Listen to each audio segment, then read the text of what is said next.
नमस्कार, जम्मू कश्मीर का ये बुलेटिन देख रहे हैं आप और मैं हूं प्रियंका आपके साथ। बुलेटिन की शुरुआत करेंगे जम्मू से, क्योंकि जम्मू में कश्मीरी पंडितों का गुस्सा सातवें आसमान पर है। और आपको बता दें, कल जिस तरह से डॉक्टर फारूक अब्दुल्ला का बयान सामने आया था कि the Kashmir files movie ban होनी चाहिए, क्योंकि सिर्फ जम्मू कश्मीर ही में ही नहीं, पूरे हिंदुस्तान में नहीं, पूरी दुनिया में जो नफरत फैलाने का काम द कश्मीर फाइल्स मूवी ने किया है, उस मूवी को बैन करना चाहिए। और जो भी बयान उनका इस हवाले से आया था, उसको लेकर जो कश्मीरी पंडित विस्थापित हैं वो भड़के हुए हैं और जम्मू में कश्मीरी पंडित विस्थापितों ने विरोध प्रदर्शन किया है। डॉक्टर फारूक अब्दुल्ला के खिलाफ जमकर नारेबाजी की जा रही है। और जिस तरह से कल डॉक्टर फारूक अब्दुल्ला ने कहा था, द कश्मीर फाइल्स मूवी एक बेसलेस मूवी है, पूरे देश और दुनिया में सिर्फ और सिर्फ नफरत फैलाने का काम इस मूवी ने किया है। उसके चलते उन्होंने कहा कि इस तरह का एटमॉस्फेयर क्रिएट किया गया है मूवी के बाद। जब से मूवी रिलीज हुई है, एटमॉस्फेयर जिस तरह का जो क्रिएट किया गया है कम्युनिटीज के बीच में, सिर्फ इस मूवी ने फूट पड़ाने का काम किया है। तो लगातार तस्वीरें इस वक्त जम्मू से आप देख रहे हैं, जहां पर कश्मीरी पंडित भड़के हुए हैं और फारूक अब्दुल्ला के इस बयान को लेकर काफी नाराज नजर आ रहे हैं। डॉक्टर फारूक अब्दुल्ला के खिलाफ जमकर नारेबाजी कर रहे हैं, सड़कों पर कश्मीरी पंडित उतरे हैं और किस तरह से विरोध प्रदर्शन जारी है उसकी तस्वीरें आप देख रहे हैं। तो चलिए, जम्मू से रितिका राजपूत हमारी संवाददाता इस वक्त हमारे साथ लाइव ज्वाइन कर चुकी हैं ग्राउंड से। रितिका, बताइएगा, काफी गुस्सा कश्मीरी पंडितों के बीच दिखाई दे रहा है डॉक्टर फारूक अब्दुल्ला के बयान को लेकर, क्या कहेंगी, कहां पर मौजूद है और कहां पर ये विरोध प्रदर्शनों का सिलसिला जारी है? जी, इस वक्त मैं बता जम्मू के जो बीच, अगर मैं बात करूँ जीवल चौक की, यहाँ पे हम मौजूद हैं। कश्मीरी पंडितों की, कश्मीरी कम्युनिटी जो है यहाँ पे प्रेजेंट है, उन्होंने प्रोटेस्ट किया डॉक्टर फारूक अब्दुल्ला के बयान के खिलाफ। उनका कहना है कि जो कश्मीरियों के साथ हुआ था उस पर राजनीति की जा रही है, राजनीतिक जो एक रंग है वो देने की कोशिश की जा रही है, इसी पे नाराजगी जो है जाहिर की गई है। उनका कहना है कि डॉक्टर फारूक अब्दुल्ला की तरफ से जो कुछ भी कहा, चाहे वो जो किलिंग्स हुई थी उसके ऊपर बयान हो, चाहे वो खून मिले चावलों को खाने की बात को लेके उन्होंने नकारने की बात की हो, उन सब चीजों को लेकर उन्होंने अपनी नाराजगी जाहिर की है। उनको कहना है कि उन्हें कैसे पता कि वहाँ पे क्या हुआ था और क्या नहीं हुआ था। और इसी पे बात करने के लिए हमारे साथ बातचीत करने के लिए कश्मीरी कम्युनिटी से कुछ लोग भी मौजूद हैं। हम इनसे ही इनके जुबानी जानना चाहेंगे, किस चीज को लेके खफा है आप, क्यों प्रोटेस्ट? देखिए, जो फारूक अब्दुल्ला ने ये जो मटेरियल रेस्पॉन्स स्टेटमेंट उन्होंने दे दिया है, उसके लिए तो पूरा समुदाय कंडम कर रहा है। और दूसरा ये जो वो कह रहे हैं कि जो कश्मीर फाइल जो बनी है, उसी के बाद ये सारा बवाल यहाँ पे हो गया है। मुझे एक बता, 1890 में कौन सी कश्मीर फाइल बनी थी, 47 में कौन सी कश्मीरी फाइल बनी थी? ये आज का सिलसिला नहीं है, ये पिछले वर्षों से ये चल रहा है। एक किलिंग जो माइनॉरिटीज किलिंग चल रही है वहां कश्मीर में, ये आज का नहीं है, ये कल ओवरनाइट जो काम है ये नहीं हुआ है, ये 47 से चल रहा है। 89 में जो हो गया है, उन्होंने कश्मीरियों को मिलिटेंटों के हवाले छोड़ दिया और उठ के चले गए लंदन अपना घूमने के लिए।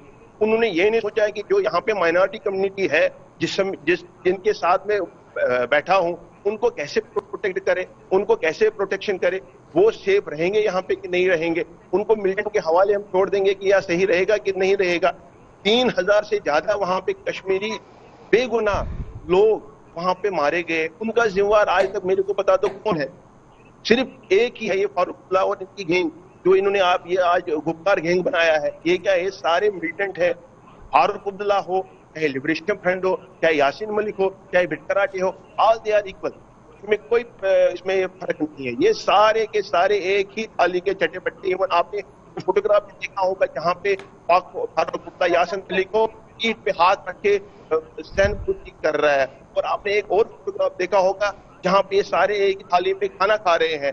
क्या यहाँ पे अगर ऐसा ही चल रहा है तो ये अच्छा? दूसरा एक चीज और, ये कह रहे हैं कि कश्मीर फाइल में जो गिरजा दिक्कू को जो मारा है और उसके चावल उसके हस्बैंड के जो खून चला उस चावलों में, और वो उन्होंने नहीं खाया होगा, उसको कैसे पता है ये चीज हो गया है? उनको तो पता ही नहीं है कि वहां पे क्या सिनेरियो चल रहा था और क्या नहीं चल रहा था। तो जैसे कि आपने सुना, ये तमाम सवालात जो हैं कश्मीरी कम्युनिटी की तरफ से निकल के आ रहे हैं। ग्राउंड पे ये कुछ गुस्सा, ये कुछ नाराजगी जो है वो देखने। तो अब जबकि विरोध प्रदर्शनों का सिलसिला जारी है, तो क्या इन्हें लगता है कि कोई इनकी सुनेगा? क्योंकि हम देख रहे हैं कश्मीरी पंडितों का विरोध प्रदर्शन कई दिनों से जारी है। क्या इनको उम्मीद है अब हालातों को देखते हुए, इतने सेंसिटिव हालात जो बने हुए हैं, अब क्या ये जो नारेबाजी है, विरोध प्रदर्शन है, इसको लेकर इनको उम्मीद है कि इनकी आवाज आगे तक पहुंचेगी और कोई इनके सेंटिमेंट्स को समझेगा? तो सर आपसे एक और सवाल पूछना चाहेंगे, क्या आपको उम्मीद है जो आप प्रोटेस्ट कर रहे हैं, अपना जो प्रदर्शन दिखा रहे हैं सरकार को, इससे कुछ निकल के आएगा, कोई हल निकलेगा इसका? ये हल जरूरी है। कश्मीरी कम्युनिटी कब तक मरेगी, कब तक ऐसा सहेगी? अपने ही कंट्री में, अपने ही देश में, इवन अपने ही यूटी में माइग्रेंट बन के बैठे हैं, कब तक ये सहेगा? आखिर कब तक? ये नारा पिछले 3-4 साल से, इवन 10-15 साल से चल रहा है, आखिर कब तक? मैं ये कह रहा हूँ, पूरी सरकार को कह रहा हूँ, मैं LG ड्यूटी जेके को मैं बोल रहा हूँ कि ये सिलसिला कब तक चलेगा? कब तक ये आज? आपको उम्मीद है?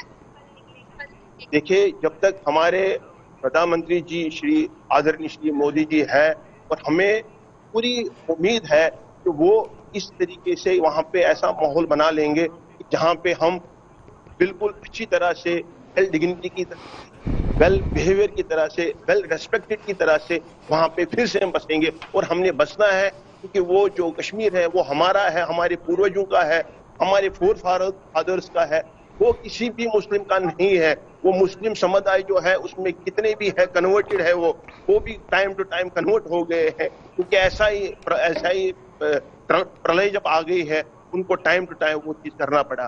तो जैसे कि आपने सुना, कम्युनिटी के लोगों का कहना है कि उन्हें उम्मीद है कि बीजेपी सरकार यानी कि मोदी सरकार जो है वो ऐसा माहौल इनके लिए बनाएगी कि आने वाले समय में ये अपने घरों पे भी जा पाएंगे और सुरक्षित भी महसूस।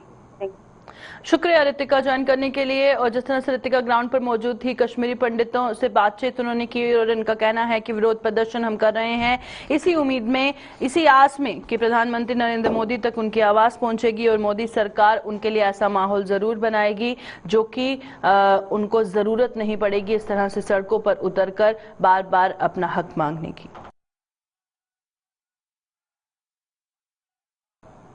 तो चलिए बढ़ते हैं आगे। अब बात करेंगे परिसीमन आयोग की रिपोर्ट को लेकर, क्योंकि परिसीमन आयोग की रिपोर्ट का विरोध लगातार जारी है। जम्मू में लामबंद हुए तमाम विपक्षी दल, तमाम जो अलग विपक्षी पार्टियां हैं, उनकी तरफ से अलग अलग बयानात सामने आ रहे हैं। SEC कार्यालय के बाहर प्रदर्शन किया जा रहा है और परिसीमन आयोग की रिपोर्ट को नामंजूर किया गया है। परिसीमन आयोग की रिपोर्ट को लेकर क्या कुछ रिएक्शन सामने आए हैं, वो आपको सुना देते हैं। कमीशन के कार्यालय के बाहर इसलिए कि इलेक्शन कमीशन के यहाँ के जो चीफ थे के शर्मा, उस कमीशन के मेंबर थे जिन्होंने हमारे साथ बेइंसाफी की। ये तमाम अपोजिशन पार्टीज हैं, नॉन बीजेपी। सिर्फ बीजेपी को ये रिपोर्ट पसंद है और बीजेपी के अध्यक्ष ने तो रिकॉर्ड कहा कि ये डिलिमिटेशन हम कर रहे हैं और हम इलाका इधर से उधर जोड़ रहे हैं, और वो बात दुरुस्त निकली फाइनल रिपोर्ट में। इसलिए हमारे पास संघर्ष के अलावा और कोई चारा नहीं निकला। हम लोगों के लिए संघर्ष कर रहे हैं, पॉलिटिकल पार्टीज के साथ कोई बेइंसाफी नहीं है। जो हम जहाँ भी चुनाव लड़ेंगे वो अलग बात है, लेकिन इन्होंने एक इलाके को डाइसेक्शन की है, ये डिलिमिटेशन नहीं है, एक पैमाने, एक आईने के साथ डिसेक्शन की है, और जिसमें हर किस्म की बदबू आती है। और मैं समझता हूँ कि कोई भी बेसिक नाम जो कानून में लिखा है, डिलिमिटेशन एक्ट में लिखा है, रिप्रेजेंटेशन ऑफ पीपल एक्ट में लिखा है, उसको डिलिमिटेशन कमीशन ने नहीं देखा, ना कनेक्टिविटी को देखा, ना कंटिन्यूटी के आसपास इलाके को देखा, ना क्षेत्रफल को देखा, ना पॉपुलेशन को देखा, ना जन सहूलियत को देखा, और तमाम पैमाने को ताक में रख के इन्होंने बीजेपी की रूह से उस रिपोर्ट को बनाया है, और जिससे एक जिले के अंदर भी बेइंसाफी है, एक जिले से दूसरे जिले के अंदर भी बेइंसाफी है, जम्मू रीजन के अंदर भी बेइंसाफी है। और बीजेपी सिर्फ ये दिखाना चाहती है कि हमने जम्मू रीजन को छेड़ दी, इसलिए हमारा विरोध वो नहीं है। जम्मू रीजन का एक लोकसभा का हक और बनता था, लेकिन हमें कश्मीर के साथ अनंतनाग को सुंदरबनी तक जोड़ के एक बहुत बड़ी बेइंसाफी लोगों के साथ हुई है कि 3 महीने की कनेक्टिविटी है। आज हम डिलिमिटेशन को नामंजूर करते हुए सारे जैसे जम्मू कश्मीर की पोलिटिकल पार्टियाँ यहाँ आई हुई हैं और हम ये प्रोसेस कर रहे हैं। और जो सर्वे हुआ है बिल्कुल नाजायज़ तरीके से हुआ है। ये खास करके कुछ कम्युनिटीज़ को अलग करके और ये एजेंडा बनाया गया है। ये बदले की भावना है। यहाँ इन्होंने लोगों को 370 से हटा के सारे जम्मू को कश्मीर रियासत को तबाह कर दिया है। जो समझ बात उन्होंने बताई थी वो एक चीज़ बताएं कि हमने पूरी की है। ये आप देख रहे हैं कैसे बद्री और एक जगह पीछे जम्मू में लोगों ने तबाही की और यहाँ क्या चल रहा है। और कुछ जो नौकरियाँ लोगों को इन्होंने बड़े बड़े वादे किए थे कि 370 रुपये दिए यहाँ से ख़त्म करके तो हम लोगों को इतना समझ बात बताए थे। लोगों को नौजवानों को नौकरियाँ दी जाएंगी। कोई एक नौजवान और जिनको दी गई थी और जिनसे वादा की जिनने सब चेक किया हुआ है जैसे BSF है CSF है उन लोगों को आज तक उनको बुलाया गया नौकरी दी गई। और ये बड़े नाजायज़ और गलत हो रहा है स्टेट के साथ बदले की भावना से ये सोच चल रहा है। ये डेमोक्रेसी में बहुत ही गलत है। ये आने वाले वक्त में इसके रिजल्ट बहुत भयानक आने वाले हैं। डिलिमिटेशन की रिपोर्ट यहाँ पर सबमिट की गई है।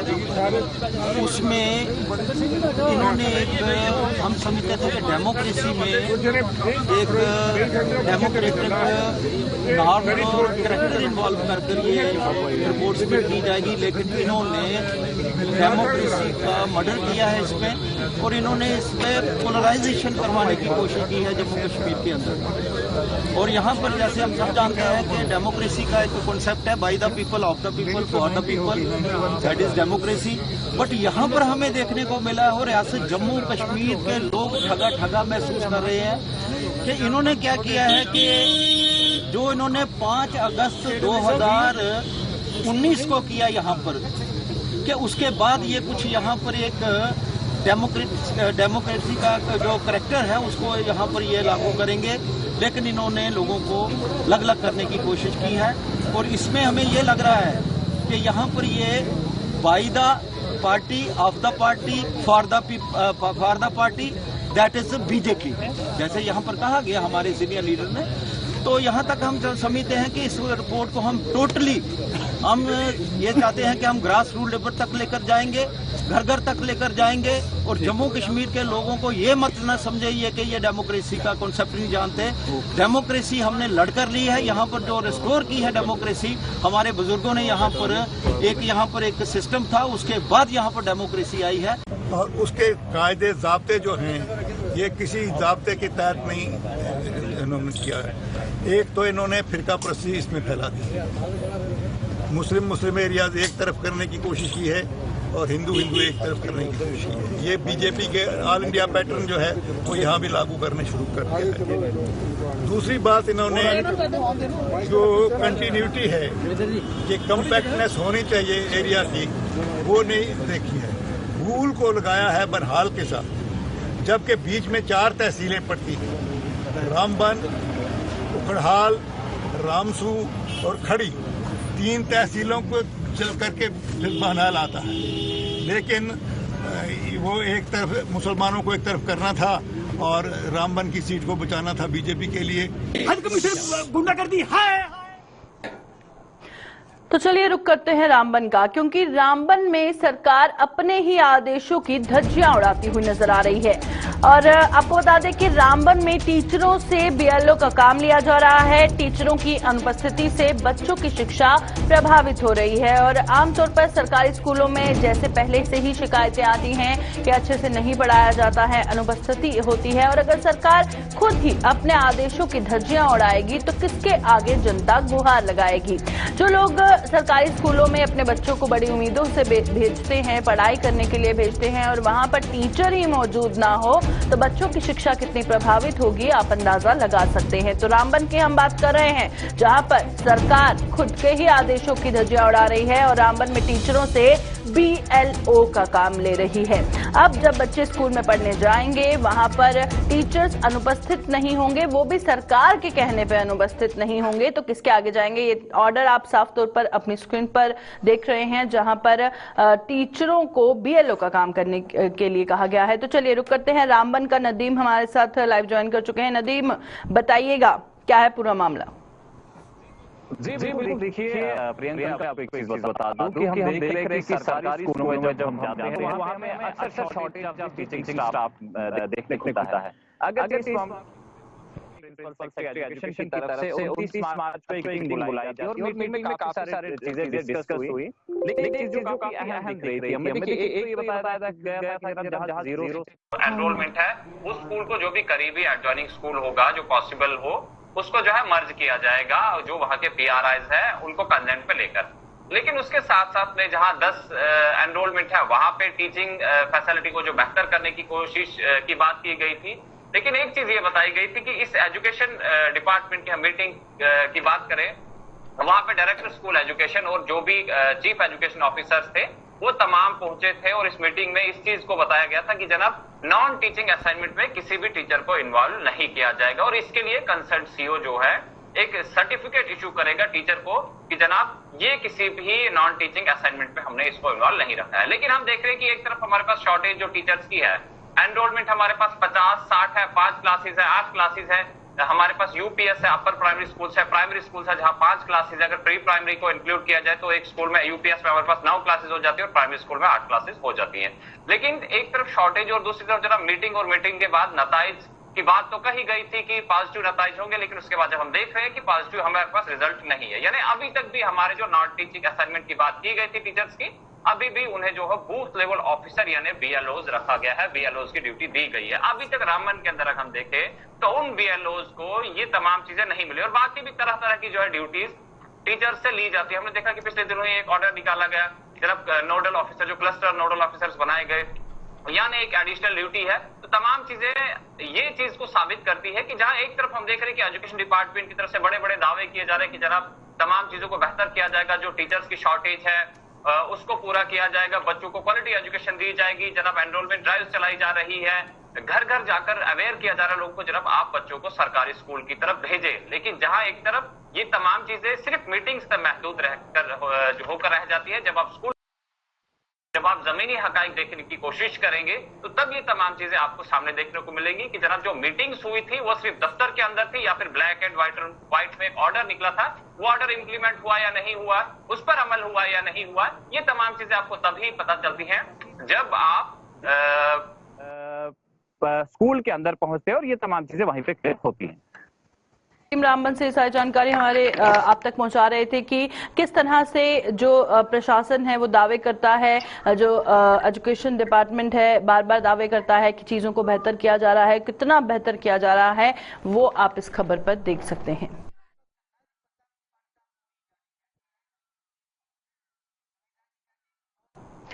तो रामबन के बाद अब रुक करते हैं श्रीनगर का, क्योंकि श्रीनगर में जो ऑटो चालक हैं वो मनमाना किराया वसूल रहे हैं और जिस तरह से ऑटो रिक्शा चालक मनमाना किराया वसूल रहे हैं तो आम आवाम को परेशानी हो रही है, दिक्कतों का सामना करना पड़ रहा है और लोग बेहद परेशान श्रीनगर में नजर आ रहे हैं। प्रशासन पर उन्होंने आरोप लगाया है कि वो किसी तरह की कोई भी कार्रवाई इन पर नहीं करता है जो मनमाना किराया वसूलते हैं। और अक्सर हम देखते हैं, चाहे हम लोकल्स की बात करें या फिर जो टूरिस्ट भी आते हैं, उनकी भी अक्सर शिकायत रहती है कि थोड़ी ही दूरी पर अगर हम जाएंगे तो हमसे ज्यादा किराया वसूला जाता है, या जो भी जैसे काफी बार टूरिस्ट के द्वारा कहा गया कि उनको बहुत घुमा फिरा के लिया जाता है क्योंकि उनको पता नहीं होता है कहाँ से जाना है कहाँ नहीं। वहां उस पर भी अभी तक शिकायतें बरकरार है। वहीं पर आम जनता की जो शिकायतें हैं वो भी सामने आ रही हैं कि ऑटो रिक्शा चालक जो है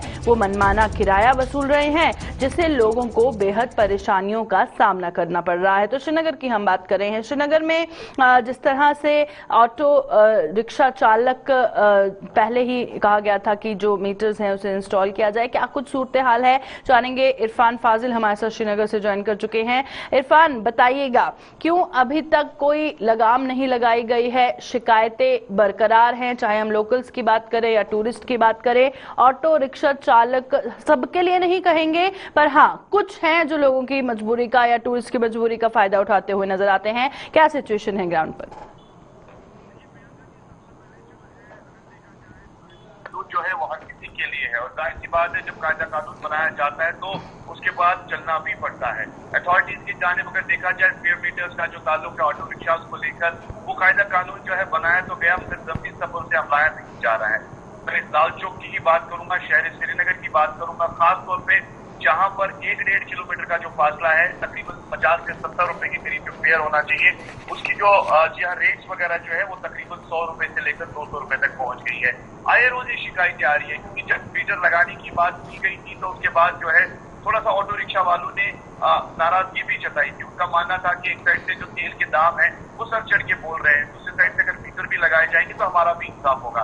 ना मीटर दिखाई दे रहा है और ना ही कोई इंसाफ दिखाई दे रहा है, क्योंकि इस वक्त जमीनी तौर पर जो लोकल्स है वो काफी ज्यादा परेशान हो चुके हैं। स्टूडेंट्स परेशान हो गए, क्योंकि जो स्टूडेंट पॉकेट मनी लेकर चलेगा तो जाहिर सी बात है जब उसको ट्रैवल करने के लिए बस नहीं मिलेगी या जहाँ प्राइवेट गाड़ी नहीं मिलेगी, तो खास तौर पर अगर हम शाम के समय की बात करेंगे तो उसमें अचानक से एक और इजाफा देखने को मिलता है, क्योंकि जब आपकी गाड़ी नहीं मिलेगी तो आप मजबूर हो जाते हैं आप ऑटो ले लें, उसके बाद ऑटो से ट्रैवल करें। मगर शाम का समय होते ही किराया डबल हो जाता है, ट्रिपल हो जाता है, जिसे पूछने के लिए कोई है नहीं। क्योंकि लगातार हमने देखा, चाहे प्रिंट मीडिया हो या इलेक्ट्रॉनिक मीडिया हो, हम लोग खबर तो कर रहे हैं मगर उसका जो असर है वो जमीनी स्तर पर दिखाई नहीं दे रहा है। लास्ट टाइम भी जो है हमने देखा था कि ये बात हमने सरकार तक जरूर पहुंचाई थी कि आखिरकार अगर जो ये रिक्शा चालक है इन पर ये मीटर अभी तक क्यों नहीं लगाया जा रहा है, फेयर मीटर क्यों नहीं लगाए जा रहे हैं, जिससे खास तौर पर एक नॉर्मल इंसान जो जहाँ कैब एफर्ट नहीं कर सकता है उसके साथ इंसाफ हो। मगर हम देख रहे हैं कि बस बातें की बात ही है और इसमें कोई जमीनी स्तर पर काम नहीं हो रहा है। आए रोज अब ये भी हम देखते हैं जो टूरिस्ट वादी कश्मीर में इस वक्त है जो ट्रैवल कर रहा है, उनका भी ये मानना है कि एक साइड से हमने देखा कि डिफरेंट मेट्रोपॉलिटन सिटीज में अगर बात करें तो ऑटोज चल तो रहे हैं, सीएनजी गैस पे भी चल रहा है, जबकि अभी वो यहाँ है नहीं, मगर वहाँ पे फेयर मीटर जरूर है। तो मीटर तय करने के बाद ही पता चल जाता है कि आपका फेयर क्या है। मगर यहाँ पर मनमानी जो है सिर्फ दाम को लेकर है, 200, 300, 400 रुपए तक बात पहुंच जाती है, जबकि किराया 100-150 रुपए तक ही रहता है। अगर मीटर्स इंस्टॉल नहीं किए जा रहे हैं तो क्यों कहीं पर कोई एक्शन होता नजर नहीं आ रहा है? किसी ऑफिशियल से आपकी बातचीत हुई? देखिए जाहिर सी बात है, खबर का असर जो है जरूरी होना चाहिए। अगर हम भी कोशिश कर रहे हैं सरकार तक बात पहुंचाने की, मैं ये भी कहूंगा कि अथॉरिटी ऑफ वेरी मच कंसाइंड, जिनको पता है कि जमीनी स्तर पर क्या काम हो रहा है। ट्रैफिक डिपार्टमेंट को भी मालूम है कि ऑटो चालक जो चल रहे हैं उनमें मीटर्स नहीं लगाए गए हैं। डिपार्टमेंट तो हर कोई बात जानता है और हम भी अपनी खबर को पहुंचाते हैं और हमारा मकसद भी यही है कि खबर की तह तक को लेकर बात करें। तो जमीनी स्तर पर क्यों काम नहीं हो रहा है, ये एक सवालिया निशान है, बहुत बड़ा कंफ्यूजन है, कियोस है, डिलेमा है। क्योंकि आए रोज अगर आप स्मार्टनेस की बात करें, स्मार्ट सिटी की बात करें, उस स्मार्ट सिटी में भी अगर इस तरह की प्रॉब्लम होगी तो स्मार्ट सिटी कहाँ है? क्योंकि अगर आप देखेंगे जब ये चालान करना होता है ट्रैफिक डिपार्टमेंट को, तो वो गाड़ी भी रोक लेता है, कागज भी देख लेता है, रॉन्ग पार्किंग पे चालान भी होते हैं, फास्ट ड्राइविंग पे चालान हो जाते हैं, बेल्ट किसी ने नहीं। मगर इन सारी चीजों पर आपने देखा कि लास्ट बार एक ऑटो रिक्शा पर नजर जरूर पड़ी थी कि दोनों साइडों से जो है खिड़कियों को हटाना होगा क्योंकि सिक्योरिटी के मामला थे। मगर जब ऑटो रिक्शा की उस वक्त खबर यह आई थी तो उस वक्त ऑटो रिक्शा के साथ ये खबर भी थी कि अब फेयर मीटर्स लगेंगे और फेयर प्राइस जो है खासतौर पर जो पैसेंजर्स है उन्हें देखने को मिलेगा। मगर तकरीबन मुझे लगता है 3 माह गुजर चुके हैं और जमीनी स्तर पर अभी भी इस बात को यहाँ खंगाला जा रहा है, यानी कहीं किसी सिचुएशन पर इसको दिखाई नहीं दे रहा। खासतौर पर मैं सिटी की बात करूँ क्योंकि टूरिस्ट भी इस वक्त सवाल खड़े कर रहा है कि आखिरकार ये नाइंसाफी है।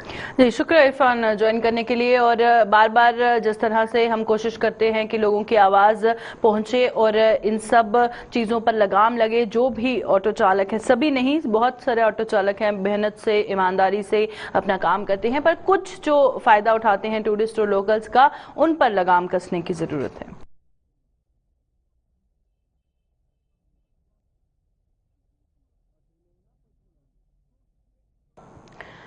तो चलिए बढ़ते हैं आगे और अब बात करेंगे थना मंडी की, क्योंकि पूर्व सीएम उमर अब्दुल्ला का दौरा आज थना मंडी का है। और आपको बता दें कि शारजा शरीफ में पूर्व सीएम ने हाजिरी दी है और थना मंडी में जनसभा को संबोधित कर रहे हैं। तो बात कर रहे हैं हम उमर अब्दुल्ला की, जहां पर उनका आज थना मंडी का दौरा है और शारजा शरीफ में फिलहाल उन्होंने हाजिरी दी है और एक जनसभा को भी संबोधित करेंगे। और हमने देखा इससे पहले भी जब उन्होंने जनसभा को संबोधित किया तो हजारों लोगों ने उसमें शिरकत की और इसी तरह से जो सियासी गहमागहमी है वो जारी है। हर कोई कोशिश कर रहा है लोगों के बीच में जाने की, उनका विश्वास जीतने की, उनको आश्वासन दिलाने की कि जरूर उनकी सुनने वाले हम हैं। अब खैर आने वाला वक्त बताएगा कि कौन आम जनता की सुनेगा, पर कोशिश जारी है। थना मंडी का रुख करते हैं, निसार हमारे साथ हमारे संवाददाता ज्वाइन कर चुके हैं। जी निसार, बताइएगा फिलहाल पूर्व सीएम उमर अब्दुल्ला का जो दौरा है क्या कुछ उसमें खास रहेगा? जी मैम, उमर अब्दुल्ला जी जो है वो आज थन्ना मंडी का दौरा किया। उन्होंने किसाई पीर पंजाल का 7 रोजा दौरा जो है वो उस पर लगातार चल रहे हैं। मेंढर में पुंछ, सुरनकोट और आज थन्ना मंडी पहुंचे हैं। सबसे पहले उन्होंने शादरा शरीफ ज़ियारत पर हाजिरी दी और उसके बाद अभी वो थन्ना मंडी में पब्लिक टैक्स साफ करेंगे थोड़ी देर तक। जी, वहीं पर फिलहाल उन्होंने शादर शरीफ में जिस तरह से हाजिरी दी है, जनसभा को संबोधित करेंगे, कितने लोगों ने शिरकत की है, वहां पर लोगों से बातचीत की, क्या कुछ कहना था उनका? जिन्हें शादरा शरीफ में उन्होंने लोगों से बात की है, वहां पर उन्होंने पहले दुआ मांगी है और उसके बाद उन्होंने वहां लोगों को भी यही कहा है कि एनजी एक जमात है और इसके साथ जो है सबको जुड़ना चाहिए। और अभी वो थन्ना मंडी में जहां पर काफी बड़ी तादाद में लोग जमा हैं और वहां थोड़ी देर तक उनसे खिताब करेंगे ये। जी, शुक्रिया निसार ज्वाइन करने के लिए। तो निसार हमारे साथ फोन लाइन पर ज्वाइन किए हुए थे थन्ना मंडी से और उन्होंने कहा है कि लोगों से उन्होंने बातचीत की है, शादर शरीफ पहुंचकर भी लोगों से इंटरेक्शन उन्होंने किया है और काफी लोग शामिल होने वाले हैं जहां पर वो जनसभा को संबोधित करेंगे। अभी के बुलेटिन में फिलहाल इतना ही, दीजिए इजाजत, नमस्कार।